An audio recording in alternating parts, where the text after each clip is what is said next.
59A-37.011 Administrative Enforcement. General Requirements. The provider shall cooperate with agency personnel during surveys or inspections, complaint investigations, implementation of correction plans, license application and renewal procedures, and other activities necessary to ensure compliance with Chapter 429 and this rule chapter. In addition to agency personnel, reasonable access to enter and inspect a licensed AFCH must be provided to any designated agent of the Department of Health, the local authority with jurisdiction over fire safety, the Department of Children and Family Services, and the Human Rights Advocacy Committee. Representatives of the District Long-Term Care Ombudsman Council shall be provided reasonable access. So what this means is you can't shut the door and lock these people out. They have a right to come in and inspect. They will inspect. The Ombudsman is a volunteer program, and they come. They're a little bit more forgiving and nicer than ACA when they come.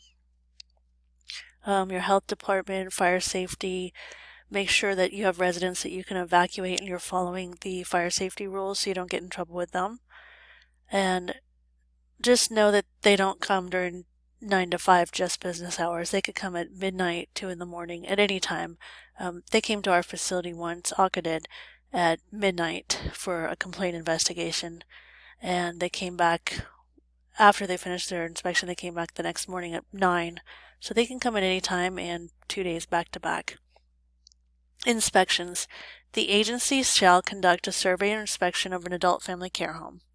Prior to issuance of a license, prior to annual renewal of a license, and upon receipt of an oral or written complaint of practices that threaten the health, safety, or welfare of the residents.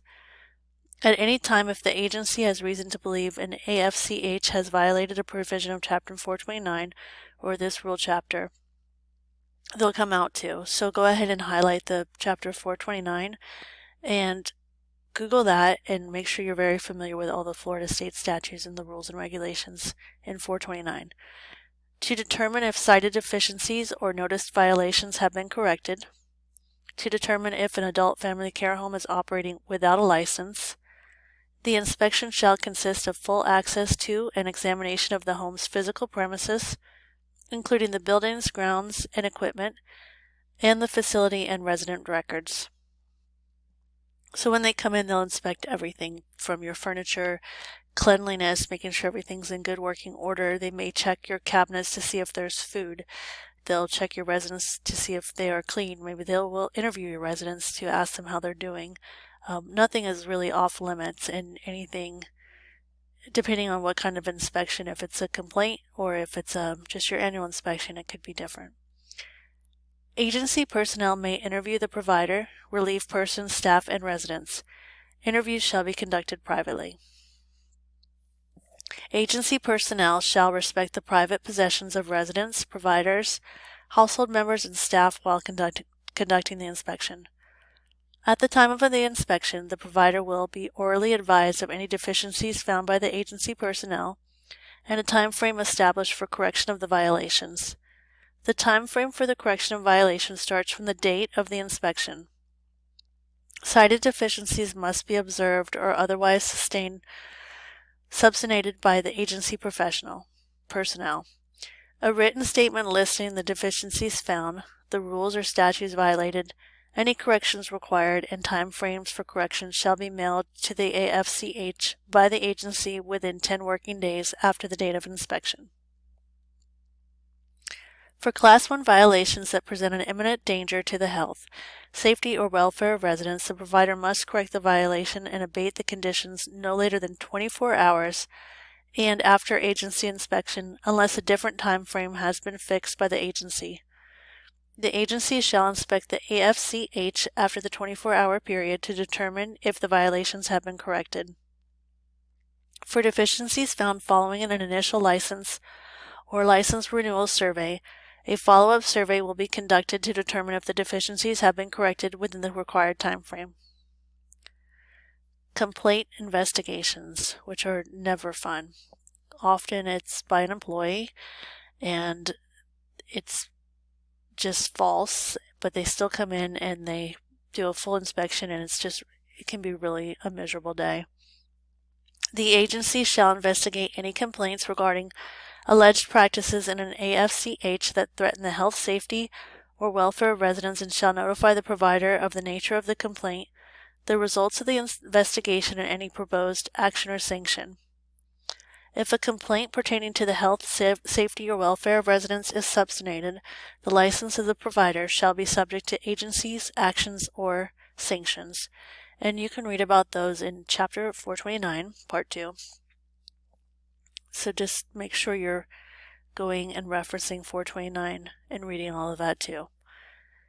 The provider may not retaliate against any resident by increasing charges, decreasing services, rights, or privileges, threatening to increase charges or decrease services, rights, or privileges, by taking or threatening to take any action to coerce or compel the resident to leave the home, or by harassing, abusing, or threatening to harass or abuse a resident in any manner after the resident has filed a complaint with the agency or the Long-Term Care Ombudsman Council.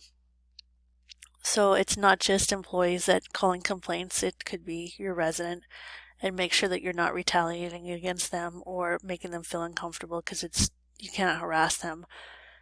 So hopefully you will not have residents complain and everything will just go smoothly. Any complainant, witness, or staff shall not be subject to any retaliation, including restriction of access to the home or resident, staff dismissal, or harassment by a provider for filing a complaint or being interviewed about a complaint or being a witness. Plan of correction. For deficiencies found following a complaint investigation or other monitoring visits, the provider must provide a written plan of correction for each deficiency cited and a time frame for the correction of the deficiencies within the time frame discussed at the time of the complaint investigation or monitoring visit.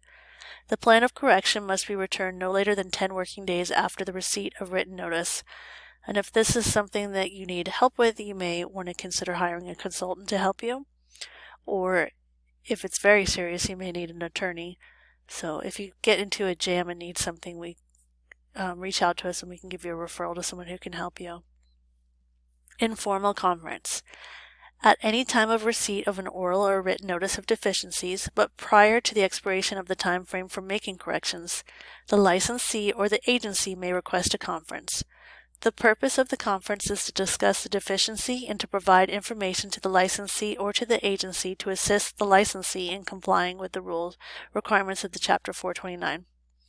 The request by a licensee or the agency for a conference does not extend any previously established time limit for correction. Administrative sanctions. If, after inspection, the deficiencies have not been corrected within the time frame specified, or if the agency has not otherwise received sufficient evidence of a compliance by the provider, the agency shall serve notice of administrator complaint upon the licensee in the manner provided under Chapter 120. And that's something that you'll want to reference and read to make sure you understand everything in there, and impose one or more administrative sanctions as provided under Sections 429-69 and 429-71 of the Florida statutes. Notice of a license suspension or revocation shall be posted in the AFCH and visible to the public entering the home and residence. So again, that could be on your bulletin board right at the front door. Moratoriums. An immediate moratorium on admission to an AFCH shall be placed on the home by the agency when it's determined that any condition or practice in the home presents a serious threat to the health, safety, or welfare of the residents. Just in case you're not sure what a moratorium is, they can put a hold on your admission and you will not be allowed to take any more residents in until the agency has determined that you are capable of staying open, you're a safe place, or they may close you down.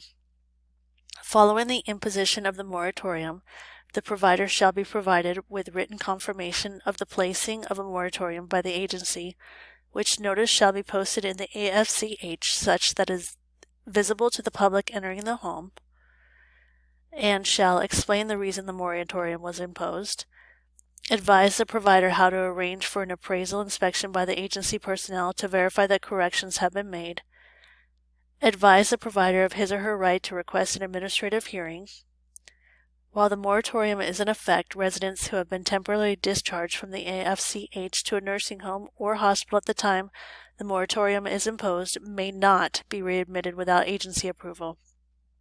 Moratoriums shall not be lifted until the violations have been corrected, and the agency has been assured by the appraisal inspection that there is no longer any threat to the residents' health, safety, or welfare. The lifting of a moratorium will be confirmed by written notification. So definitely if you get into a jam, you have deficiencies and things that you can't correct or get a little bit backlogged, make sure you reach out to a consultant, an attorney, and get these things corrected before you end up with a moratorium or something worse.